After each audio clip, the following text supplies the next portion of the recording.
자, 안녕하세요. 주식클래스 장실이 하장구입니다. 오늘은 현대차 이야기를 좀 해볼까 합니다. 제목은 이제 150엔 도요타인데, 우리나라 자동차는 일본과 경쟁을 할 수밖에 없죠. 이렇게 한번 보게 되면 엔화 움직임이 상당히 좀 민감합니다. 오늘 2월 15일이고요. 엔화가 달러에 대비해서 150엔까지 올라갔습니다. 이 흐름을 놓고 보면 150엔이니까 엔화의 가치가 이제 약세로 간 거겠죠.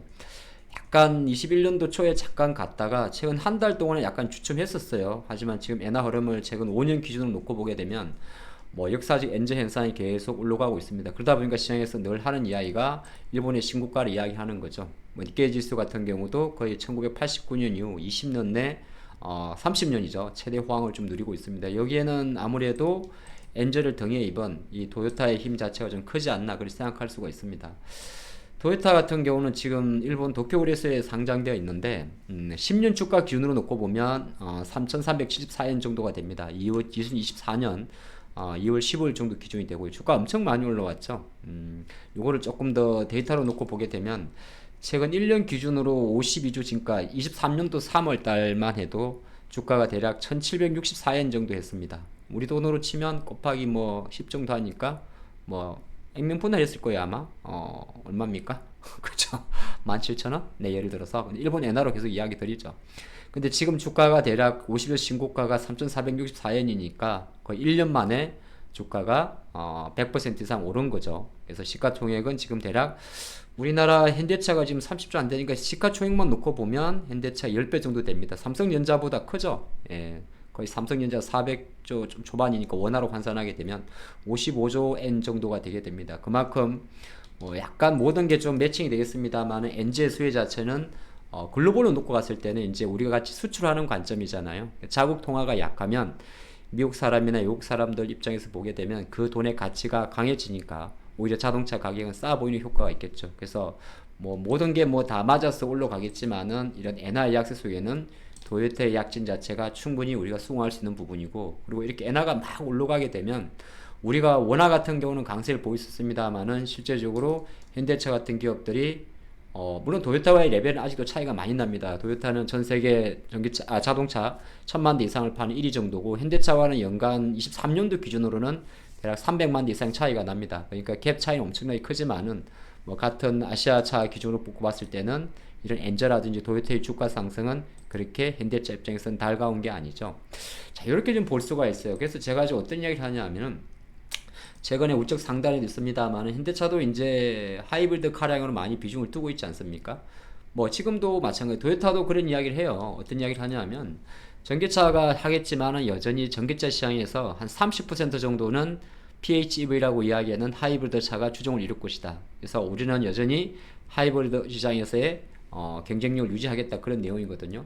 그렇게 좀 자신있게 하는 게 도요타가 2023년도 기준으로 HEV 판매량을 342만 대 정도 판매했습니다. HEV라는 것은 우리가 말하는 하이브리드 전기차인데, 이거는 이제 실제적으로 기존의 그러니까 순수 하이브리드를 말하는 거고, 요거는 이제 그냥 연료 계통 없습니다. 배터리 그냥 한번 들어가게 되면 쭉 쓰는 거고, 이제 그 다음에 하이브리드가 PHEV인데, PHEV 같은 경우가 플러그인 하이브리드죠. 여기에는 이제 배터리 구동 모터하고 배터리하고 들어가는데, 이 배터리는 충전을 해야 되는 겁니다. 예, 그렇게 보는 관점인데, 전체적으로 여전히 HEV의 비중이 높긴 높습니다만은 PHEV도 12만 대이기 때문에 앞으로 놓고 보면 보통 우리가 하이브리드 자동차를 말할 때 HEV하고 PHEV를 합쳐서 말하는데, 전체적으로는 PHEV도 계속 증가할 확률이 높고, 지금 뭐 이렇게 아예 그냥 신차 PHEV 출시하면서 1,000만 대까지도 이야기를 해요. 그만큼 지금 어떻게 보게 되면 도요타는 여기에 엄청난 비중을 두고 있고, 데이터로 놓고 보더라도 그 데이터가 나와 있습니다. 이건 1월 달에 EV 볼륨에서 발표한 자료인데, 이제 오른쪽은 화면이 좀 작죠. 오른쪽은 연간이고요. 중국에서 한 100% 정도, 그 다음에 일본은 조금 감소했습니다. 30%, 우리나라가 80% 정도, 2,000대 정도. 수량을 보시지 마시고 그냥 퍼센테이지로 보시면 캐나다가 50%, USA가 11만 대 13%, 그 다음에 벨기에, 프랑스, 유럽도 엄청 높죠. 70%. 그리고 이탈리아 조금 쉬고 있고요. 네덜란드, 밑에 보면 노르웨이. 그러니까 뭐 유럽이 워낙 그 친환경차에 대한 비중도 높습니다만은 1월 달만 놓고 봐도 유럽 같은 경우 10개국 정도가 29%, 글로벌 15개 국가 정도가 68% 정도가 나오면서 연간으로 놓고 봐도 하이브리드 시장이 커지고 있다는 거 우리는 알 수가 있습니다. 알 수가 있기 때문에 다른 한편 놓고 보면 여기에서 이제 상대적 강점을 누릴 수밖에 없는 거는 뭐 도요타가 갈 수밖에 없는 그림이죠. 근데 뭐 현대차도 그래서 일단 최근에 주가가 뭐 여러 가지 이유가 있을 수는 있어요. 여러 가지 가장 대표적인 게 뭐 배당 이슈가 있을 거고 하지만은 약간 오늘 좀 제가 조정을 좀 보이는 이유를 생각해 보니까 복합적입니다. 주가라는 거는 하나의 재료를 가지고 움직이지는 않죠. 전체적으로 한 어제 이틀 전부터 밸류 프로그램 관련 기업들의 주가 차익 매물이 나오는 것도 큰 영향이 있어요. 뭐 예를 들어서 약간 다른 종목입니다만은 GS 같이 이렇게 지주사 관련주들도 탄력성이 떨어지고 금융주들도 어느 정도 탄력성이 떨어지는 게 좀 매칭이 되는 것도 없잖아 있고 여기에 이제 어그로 관점에서 놓고 봤을 때 하필 오늘 엔화가 또 150엔을 돌파한 것도 영향이 높습니다. 근데 이제 이걸 모든 걸 합치게 되면 이렇게 이제 다시 원론으로 돌아왔을 때 뭐 150엔의 현대차 무너지라고 이렇게 그런 적었습니다만은 이제 이런 관점이죠. 현대차 주가가 최근에 이렇게 많이 오른 이유는 하이브리드 차종에 대한 어떤 모멘텀이라기보다는 그거는 제네시스가 관련해서 모멘텀이 있다 보니까 최근 2, 3일 또 움직인 거고 18만원, 9만원 때부터 20만원까지 온 이유는 가장 종국의 관점 바로 배당이죠.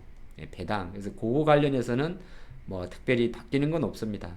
예, 그 관점을 보셔야 되고 지금 오늘 영상에서 말씀드리는 이 큰 흐름 같은 경우는 한번 인지하고 가는 게 좋다. 그래서 엔화가 올라가면 아무래도 현대차 입장에서는 불리하다. 그리고 엔화가 올라갈 때 수혜를 보는 거는 어차피 도요타고 도요타의 주가 이렇게 너무 잘 나가면 현대차 입장에서는 상대적으로 민망하다. 왜냐하면 여전히 도요타와 현대차 간의 갭차는 너무 커기 때문에 10만 대도 못 만든다는 말은 아니고 그렇잖아요. 예, 그 관점을 한번 보시면 좋을 것 같습니다. 오늘 여기까지 하죠.